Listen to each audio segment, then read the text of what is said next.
নমস্কার বন্ধুরা, যে কারণে আসা যে কোনো অনুষ্ঠানে এলইডি স্ক্রিন ভাড়ার জন্য যোগাযোগ করতে পারো আমার এই স্ক্রিনে দেওয়া নম্বরে। Thank you. তুমি কে? ডিজে বাপি দোসা 1 নম্বর ফোন। আমার সামনে এসো। তুমি যে মারা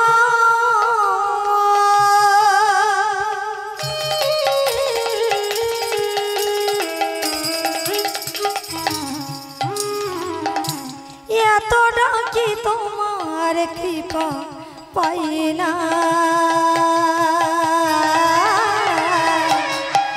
এত ডাকি তোমার দয়া হয় না। দয়াময়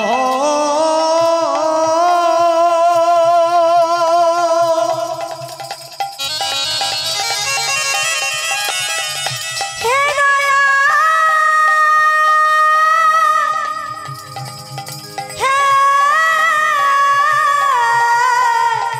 ভগবান নিতাই গৌর ব্রহ্মানন্দে হরি হরি বল। হে দয়া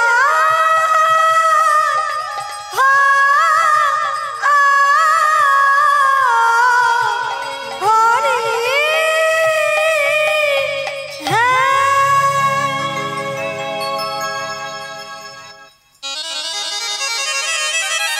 কে এমন করে কে ভগবানকে ডাকছে? আমার সামনে এসো।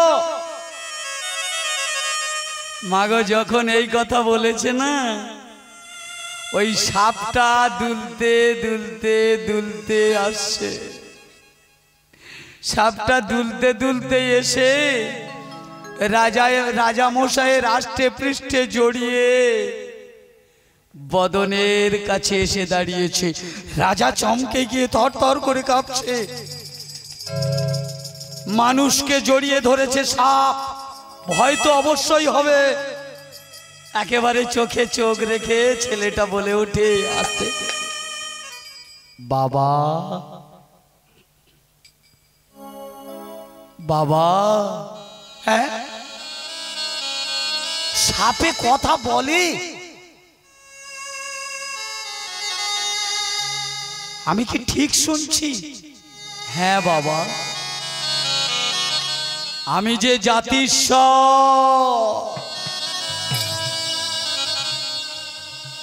আমি কথা বলতে পারি, আমি যে তোমারই সন্তান।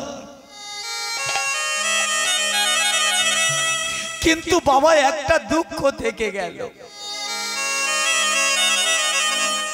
যদি আমার মনুষ্য দেহ হতো, এতদিনে তুমি আমায় নিয়ে এই রাজ্যে সবার সামনে আমাকে রাজকুমারের সম্মান দিতে, আমার একটা নামকরণ করতে। কিন্তু আমার সর্প দেহ বলে তুমি আমায় দূরে ঠেলে দিলে বাবা। আমায় অন্নপ্রাশন করলে না, আমায় কই নামকরণ করলে না তো। রাজা মশাই এর এত প্রেমের ডাক কখনো শোনেনি। মনের অজান্তে প্রেমের ডোরে সর্পটার মাথায় হাত বুলিয়ে দিচ্ছে আর বলছে, খোকারে তুই যেটাই বলবি, যেটা চাইবি সেটাই হবে। সাপ হয়ে যদি তুই কথা বলতে পারিস, আমি তোর সামান্য নামকরণটুকু করতে পারবো না। মায়েরা, অসম্ভবকে সম্ভব করতে হবে। শুভ দিন দেখে ছেলেটার অন্নপ্রাশনের জন্য ব্রাহ্মণ ডাকা হলো। ব্রাহ্মণটা যেই না ডেকে সকল কিছু সাজিয়ে দিয়েছে। আপনারা বাড়িতে সন্তানের অন্নপ্রাশনের দিনে কত কিছু সাজিয়ে দেন না? কি গো, খাসির মাংস দেয়, সেখানে কত কিছু রাখে, যেটাকে আঁকড়ে ধরবে সন্তান নাকি সেই রকম হবে। এটা আগেকার দিনে বিশ্বাস হতো, এখন বর্তমান সমাজে আর হবে না। কেন জানো? যেদিন থেকে গর্ভ থেকে সন্তান জন্মাচ্ছে তারপর দিন থেকে সে শুধু মোবাইল কানের দ্বারে শুনছে। হ্যাঁ, আর কার্টুনের মতো ভাষণ শিখে যাচ্ছে। বর্তমান সমাজে সেই সন্তান, এমন সন্তান তৈরি করছো তোমরা, কেজি স্কুলে পড়াতে পড়াতে হঠাৎ যেদিন বাটকারা ছুঁড়েছে সেদিন তোমার ঘুম ভেঙেছে, এ আমি কি করলাম। রাধে রাধে রাধে। সেই দিনে বুঝতে পারছে যেদিন বাবা মায়ের গায়ে সন্তান হয়ে শয়তানের মতো আঘাত করছে। বন্ধু, আপন দোষে সব হারালি মন, দোষ দিবি আর কারে। আপন দোষেতে সব হারালি মন, দোষ দিবি আর কারে। আপন দোষতে সব হারালি মন, দোষ দিবি আর কারে। আপন দোষেতে সব হারালি মন, দোষ দিবি আর কারে। ভাবে এসেছো একা, যাবে একা। ভাবে এসেছো একা,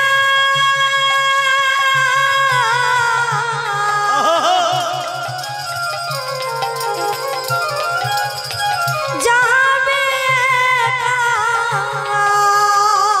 ভাবে এসেছো একা, যাবে গো একা। ভাবে এসেছো একা, যাবে একা। সঙ্গের সাথী কেউ হবে না মন, সঙ্গের সাথী তোমার হবে না মন। দোষ দিবি আর কারে। আপন দেশেতে সব নিতাই গৌর প্রেমানন্দে হরি হরি বল। দিবি আর কারে। মনরে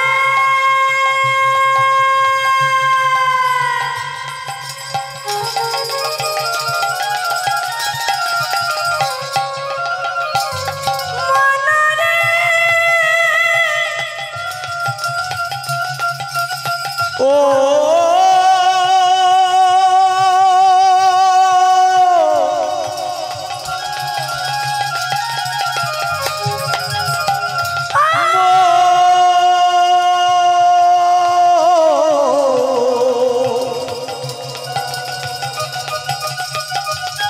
মনোরে আপন দোষেতে সব হারালি মন, দোষ দিবি আর কারে। আপন দোষেতে সব হারালি মন, দোষ দিবি আর কারে। ভক্তমণ্ডলী, আগে নিজে ভালো হতে হবে, তবে তো তোমার কাছে সবাই ভালো হবে। আমি যেমন শিক্ষা দেব শিক্ষাটা তো তেমন ভাবে পাবে। আগে নিজেকে তৈরি করতে হবে। নিশ্চয়ই আমার কোথায় ভুল ছিল, তাই আজকে আমি আঘাত পেয়েছি।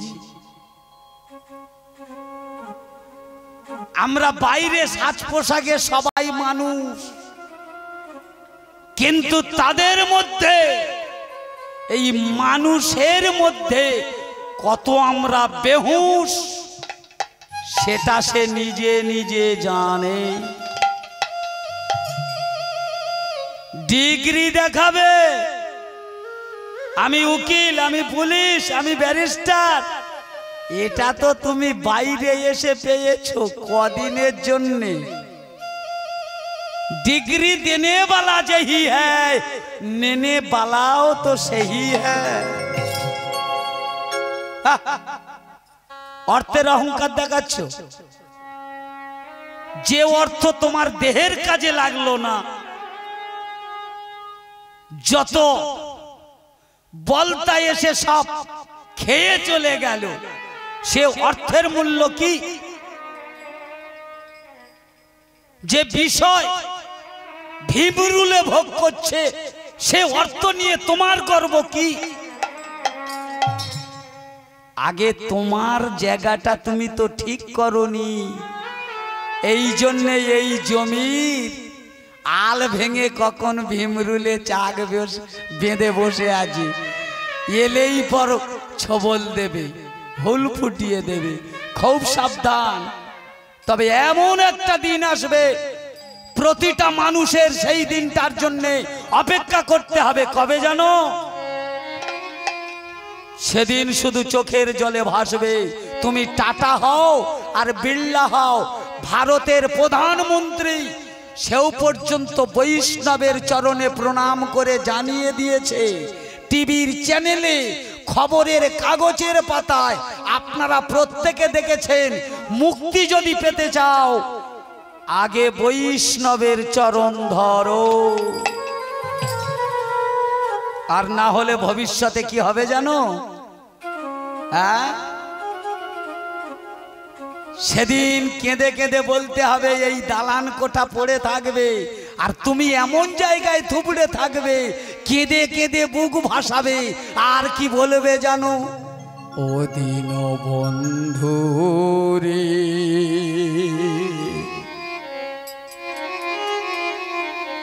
তুমি বিনে আমার কেহ না। দীনবন্ধু রে,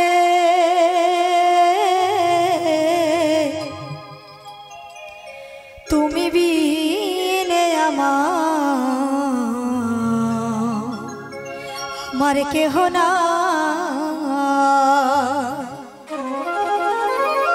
আমার এই অপরাধে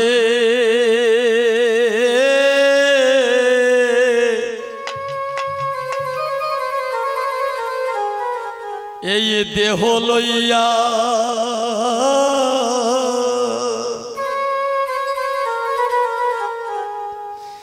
বলো আমি কোথায় যাই?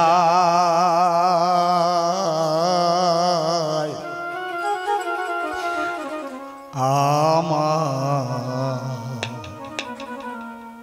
কেহ না। দীনবন্ধু রে,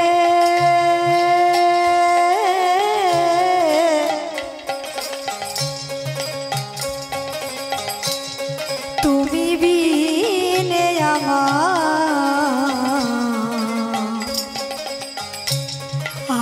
কেহ না।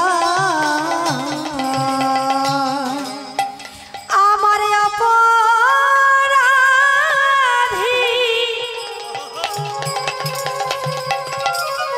এই দেহ লইয়া বলো দয়াল, আমি কোথায় যাই?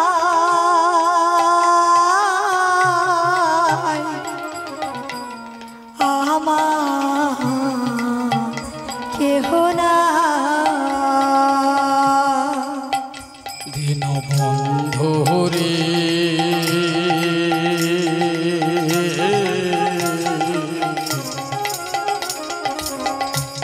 তুমি বিনে আমার কেহ না।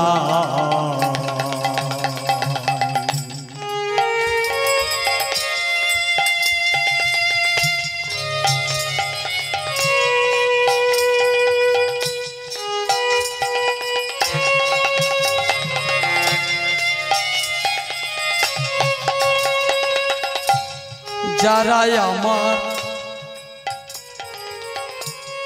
আপন ছিল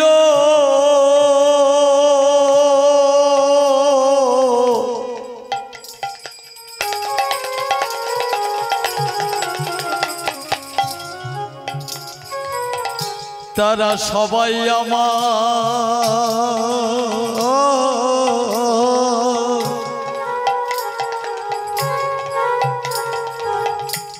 ফাঁকি দিল গো। ও দয়ালে রে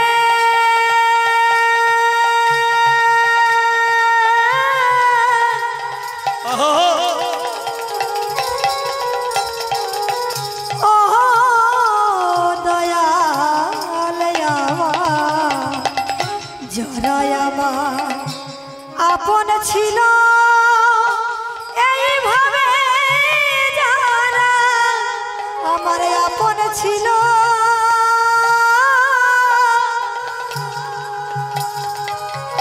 তারাই আমার ফাঁকি দিল রে। এখনো তুমি যদি সেদিন কেঁদে কেঁদে বলছে বলতে হবে এখনো তুমি যদি আমায় দাও হে ফেলে এখন তুমি যদি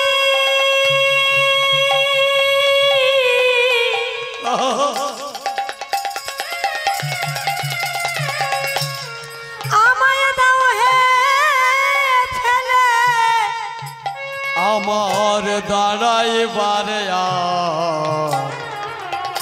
জায়গা নাই ভবে আমার কেহ না। দীনবন্ধু রে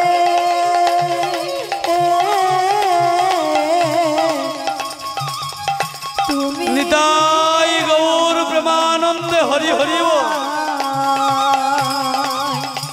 আমার অপরাধী দেহ লইয়া বলো দয়াল কোথায় যা হবে আমার কেহ না। দীনবন্ধু রে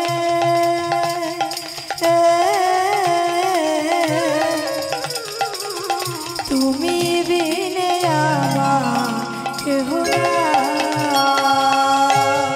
ভক্তমণ্ডলী ভক্তিমতী মায়েরা যার কেউ নেই তার ভগবান আছে সেই দিন কিন্তু এই ভগবান তোমার সামনে গিয়ে দাঁড়িয়ে বলবে কিরে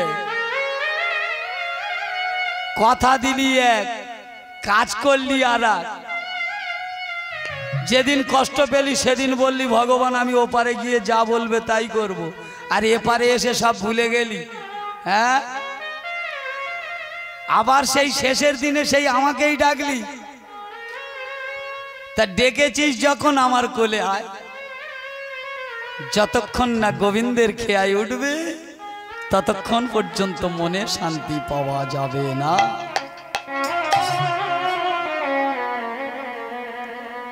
বংশে যদি একজন সুপুত্র জন্মায় সেই পুত্র হতে বংশের মুখ উজ্জ্বল হয়, আর বংশে যদি একজন কুপুত্র জন্মায় কি একে নাপি কুবৃক্ষেন কঠোর স্তেন বন্যিনা দহতে তদ্দানং সর্ববনঙ্কুলাং যথা। চাণক্য পণ্ডিত বলে গেছে বংশে আসতে বনের মধ্যে একটা শুষ্ক বৃক্ষ থাকলে যেমন সারা বনটা পুড়িয়ে ছারখার করে দেয়, বংশে যদি একজন কুপুত্র জন্মায়, সেই পুত্র হতে সেই বংশের ধ্বংস হয়। চতুর্দিকে প্রজাগণ শুনেছে, আজকে রাজার বাড়িতে রাজকুমার সেই কাল সর্প মানুষের মতো কথা বলবে। প্রজারা সবাই ঢল বেঁধে এসে গেছে, চতুর্দিকে লক্ষ্য করে দেখছে সর্পটা মায়ের কোলে বসে আছে। ব্রাহ্মণ ঠাকুর মন্ত্র পড়াচ্ছে, বলো একটু হাতে জল নিয়ে বলো, নমঃ শ্রী বিষ্ণু, নমঃ শ্রী বিষ্ণু, নমঃ শ্রী বিষ্ণু। এবার বলো ওং শ্রী বিষ্ণু, ওং শ্রী বিষ্ণু, ওং শ্রী বিষ্ণু। হাত জোড়ো করে একটু তুলসী পত্র নিয়ে ফুল নিয়ে বলো ও মা।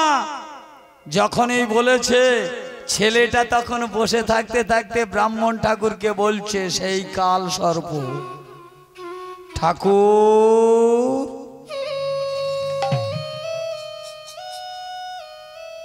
শুধু মায়ের কোলে মা মন্ত্র পড়বে, আমি সন্তান হয়ে বসে থাকবো? ব্রাহ্মণ বলে, ও বাবা, এইটুকু সাপ সে বলে আমি বসে থাকবো?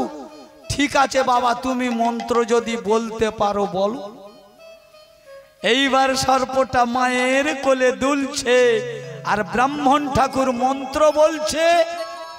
একটা করে তুলসী পত্র, একটা করে ফুল, সর্পটা দাঁতে করে ধরে মায়ের সঙ্গে মন্ত্র বলছে, ওম ব্রাহ্মণ্য ব্রাহ্মণ্য গো ব্রাহ্মণ্য গো ব্রাহ্মণ্য হিতায় চ হিতায় চ জগদ্ধিতায় জগদ্ধিতায় গোবিন্দায় গোবিন্দায় নমো নমো।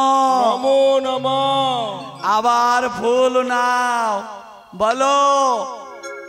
সর্পটা আবার মন্ত্র বলছে, পাপহং পাপহং পাপ কর্মাহং পাপ কর্মঃ পাপ আত্মা পাপ আত্মা পাপ সম্ভব পাপ সম্ভাব ত্রাহিমা ত্রাহিমা পুণ্ডরিষ্কাক্ষং পুণ্ডরিষ্কাক্ষ সর্ব পাপ সর্ব পাপ হর হরি। হর হরি। যখন এই সাপটা মন্ত্র শেষ হয়ে গেল, মায়ের কোল থেকে ধীরে ধীরে দুলতে দুলতে গিয়ে গীতাটাকে জড়িয়ে ধরেছে। গীতায় আমার পরম জ্ঞান,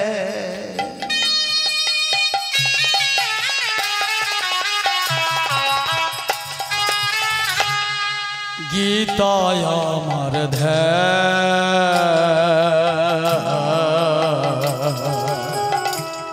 গীতায় আমার পরম জ্ঞান,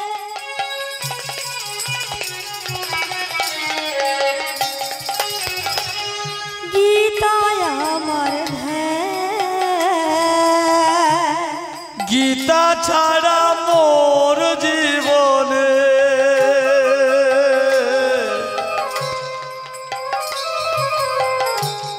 কি আর আছে দাম?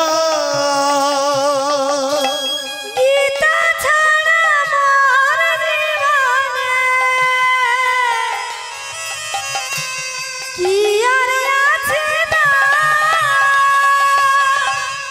গীতায় আমার প্রাণ মাগো,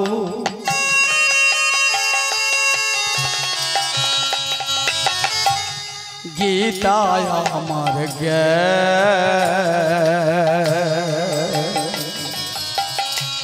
গীতায় আমার প্রাণ মাগো। মা আমি গীতা ছাড়া কিছু জানি না মা।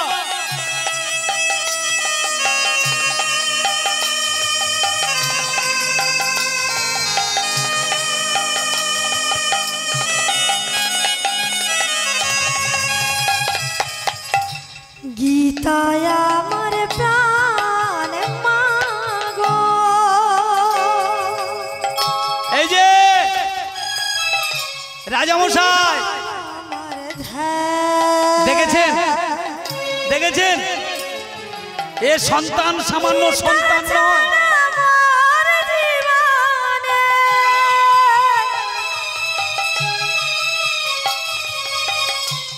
কি আর আছে খোকারে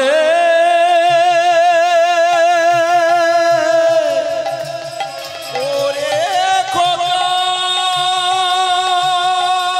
খোকা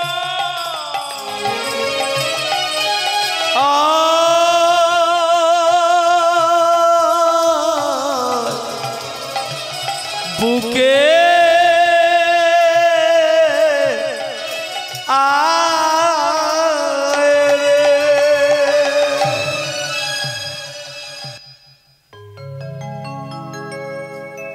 ব্রাহ্মণ ঠাকুর কোলে তুলে নিয়ে বলছে, মহারাজ এই সর্প সন্তান সামান্য সন্তান নয়, আমার কি মনে হয় জানো, এই সন্তান নাগেদের রাজা, তাই আজ থেকে এর নাম রাখা হলো কৃষ্ণ ভক্ত নাগেশ্বর।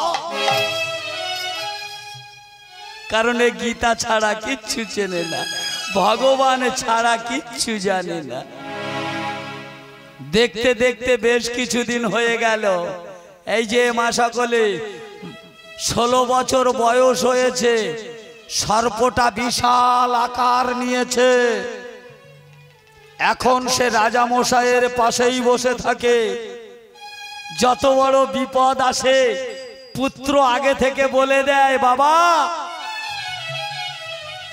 এটা ভুল এটা ঠিক।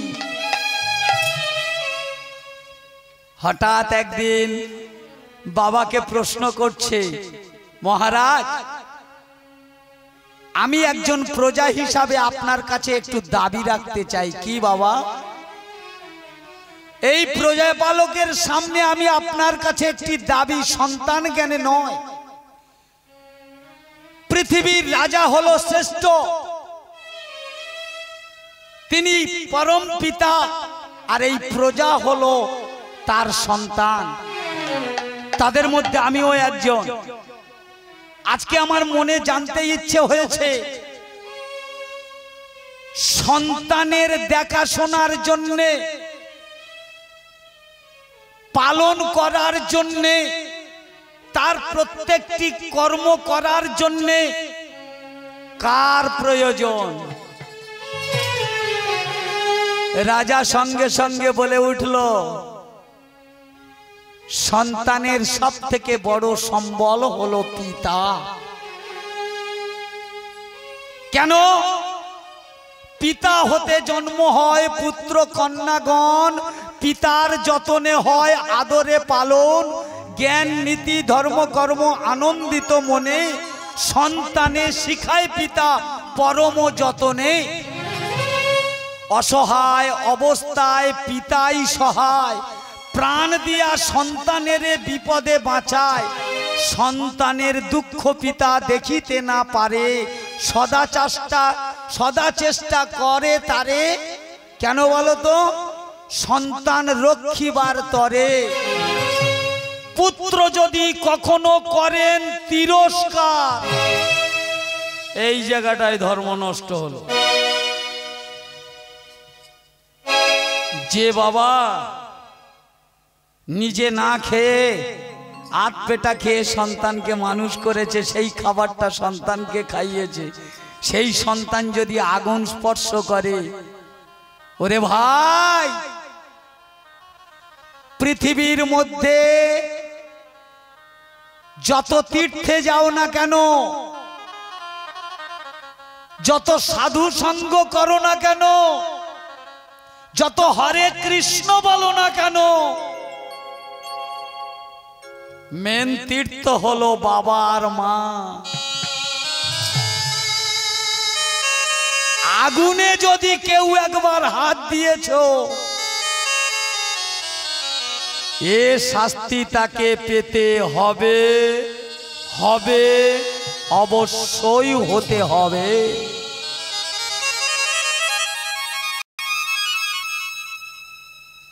সর্বতীর্থের ফল হলো বাবা মায়ের চরণ।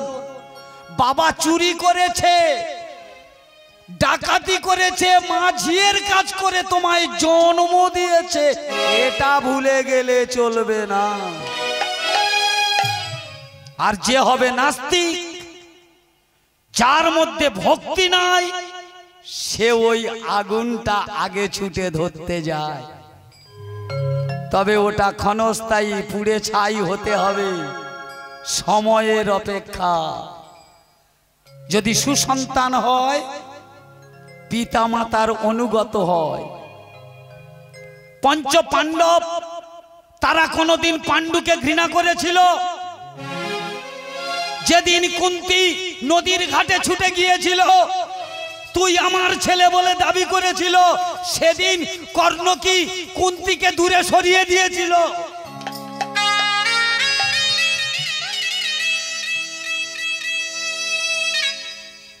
শাস্ত্র তো ভুল বলে না। রাধে রাধে। আজকে সেই সন্তানটা বাবার কাছে প্রশ্ন রেখেছে, বাবা আমি একজন পূর্ণ যুবক, আমি আপনার একটা প্রজা, তাহলে আপনি সন্তানকে বিবাহযোগ্য দেখেও পাত্রীর সন্ধান করছেন না। রাজা চমকে উঠেছে, সাপের আবার বিয়ে কি করে দেব? এ তো মহা সমস্যায় পড়ে গেল। হ্যাঁ বাবা, সাপের বিয়ে হয়, সাপের বিয়ে দিতে গেলে সাপিনী দরকার। সাপিনী কোথায় পাবো? ছেলেটা তখন বলে, শোনো, এখানে মনে হচ্ছে কোনো গন্ডগোলে মাল আছে। কেমন যেন একটা গন্ধ পাচ্ছি, পচা গন্ধ বেরোচ্ছে। হ্যাঁ ওই তো পিছন থেকে বুঝতে পেরেছি, গোলমাল আছে।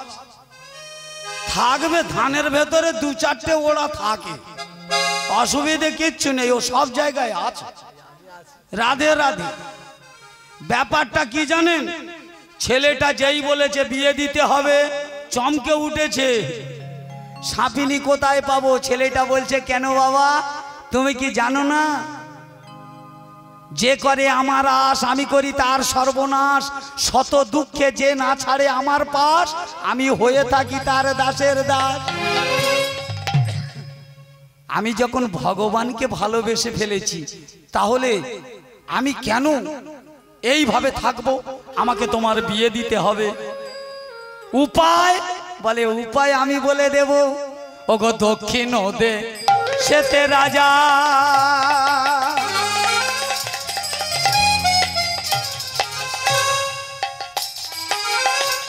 জয় সেন না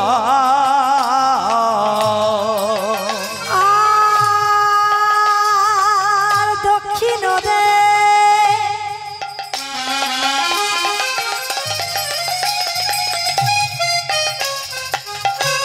দেশেতে রাজা,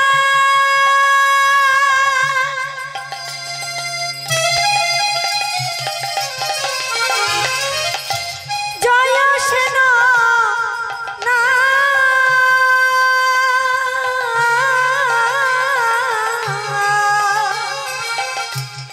একমাত্র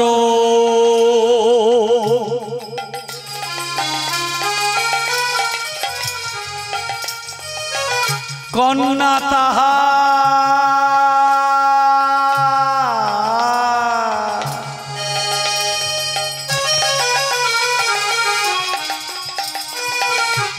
ভগবতী না।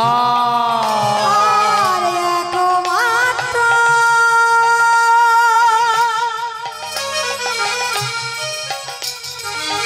কন্যা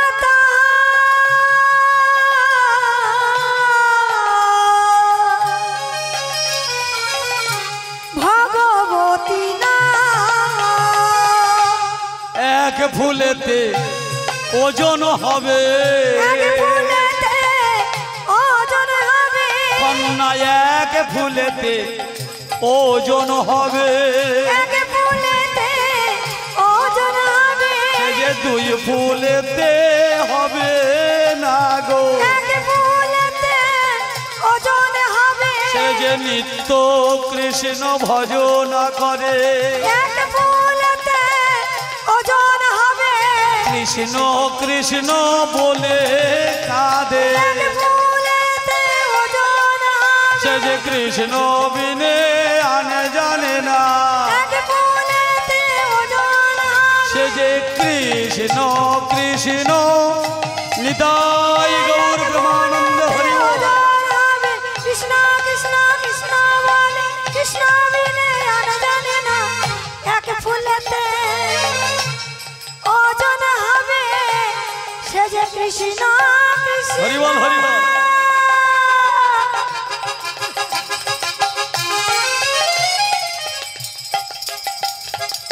কৃষ্ণ বলে এক ফুলেতে ওজন হবে। দক্ষিণ দেশে জয়সেন নামে যে রাজা ছিল, এই সুরসেন রাজার থেকে সে একেবারে ছোট রাজ্য, তাই ওই ছোট রাজার ঘরে একটা মাত্র মেয়ে, নাম হলো তার, এই যে নাম হলো তার ভগবতী। রাজামশাইকে বলছে, বাবা তুমি পত্র দ্বারা জানিয়ে দাও আমি রাজা সুরসেন আমার একমাত্র পুত্র নাগেশ্বরের সঙ্গে তোমার ভগবতীর বিবাহ স্থির করেছি। এই যে মায়েরা, বড়দের দেখলে ছোটদের ভয় থাকে, এটা সব ক্ষেত্রে হয়। তাহলে বড় রাজার কাছে ছোট রাজার ভয়। পত্রটা পাওয়াতে কোনো কথা বলতে পারলো না। শুভ দিন ঠিক হয়ে গেল, বিয়ের দিন কাছে আগিয়ে এসে গেল। এইবার রাজামশাই ছেলেকে জিজ্ঞাসা করছে, আচ্ছা খোকা, তুই যে মেয়েটার সঙ্গে বিয়ে ঠিক করার কথা বললি, সব কিছু তো ঠিক হলো, কিন্তু বাবারে তোর এই প্রকাণ্ড দেহ নিয়ে তুই যদি চতুর্দলে বসে যাস,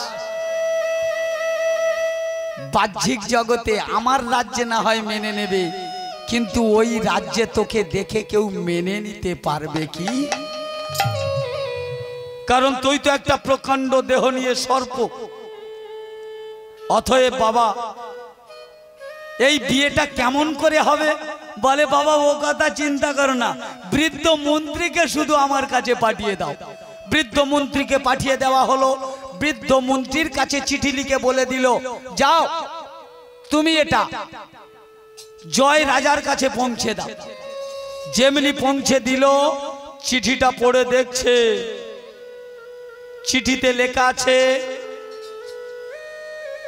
রাজামশাই আপনি দুঃখ পাবেন না, আমি নাগেশ্বর বলছি, রাজকুমার। আমার কালচক্রের যোগ আছে, জ্যোতিষী আমায় দেখে বলেছে। অতএব বিয়ের দিন স্থির হয়ে গেছে, যখন বিবাহ করতেই হবে, তাই আমি এই আমার তরবারিটা পাঠিয়ে দিলাম। এই তরবারির গলায় মালা দান করে ভগবতী আমার ঘরে আসবে, সাধনায় সফল হয়ে তবেই আমি ভগবতীর সম্মুখে গিয়ে দাঁড়াবো। রাজামশাই চিঠিটা পড়ে মাথায় হাত দিয়ে বসেছি, এটা কি হতে পারে? এ তো কোনো শাস্ত্রে আমি শুনিনি যে তরবারির গলায় মালা দিয়ে বিয়ে হবে। এদিকে রাজার আদেশ, অকর্তা কিছু করার নেই। মেয়েটার বিয়ে হলো। বিয়ে হওয়ার সঙ্গে সঙ্গে রাতের বেলা ওই যে একটা ফুলের ওজন, মেয়েটা বাবাকে প্রশ্ন করেছিল, বাবা তুমি নারী জাতের বেদনা বোঝো না, তরবারির সঙ্গে তুমি আমায় বিয়ে দিয়েছ নিজের রাজ্যটার লোভে। আজ আমি তোমায় ছেড়ে চলে যাব, এই রাতে থেকে আমি আর তোমার বদন দেখাবো না। তবে বাবা একটা প্রশ্ন,